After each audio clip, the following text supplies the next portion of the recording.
তো বন্ধুরা, দেখো, আজ আমি রয়েছি আসানসোল পলিটেকনিক কলেজে। আমাদের Asansol polytechnic college one of the best college পলিটেকনিকের মধ্যে।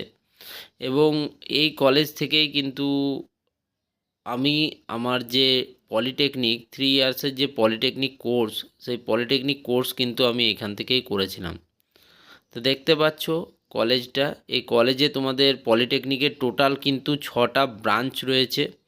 ঠিক আছে, যেমন civil engineering, electrical engineering, mechanical engineering, ঠিক আছে, mining engineering, mining and mine surveying engineering এবং মেটালার্জিক্যাল ইঞ্জিনিয়ারিং।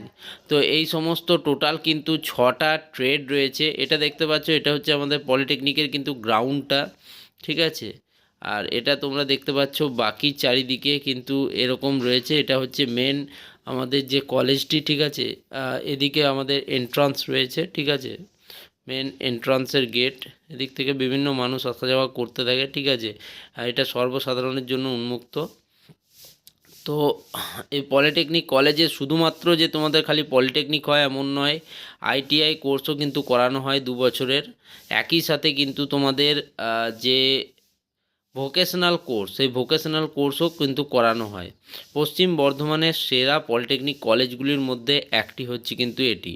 তো তোমরা চাইলে কিন্তু 2026-27 শিক্ষাবর্ষের জন্য এই কলেজটিতে তোমরা আসতে পারো। তো এই কলেজটির বিরাট গুরুত্ব রয়েছে কিন্তু সাধারণ মানুষের জীবনে, এবং লোকাল যারা পশ্চিম বর্ধমানের বাসিন্দা তাদের জন্য এটা কিন্তু একটা ভালো কলেজ। ঠিক আছে, তো দেখতে পাচ্ছ বিভিন্ন স্টুডেন্টরাও এখান দিয়ে, বিভিন্ন ছাত্রছাত্রীরাও আসা যাওয়া করে। ঠিক আছে, তো এই ছিল আমাদের মোটামুটি কলেজটি। ঠিক আছে।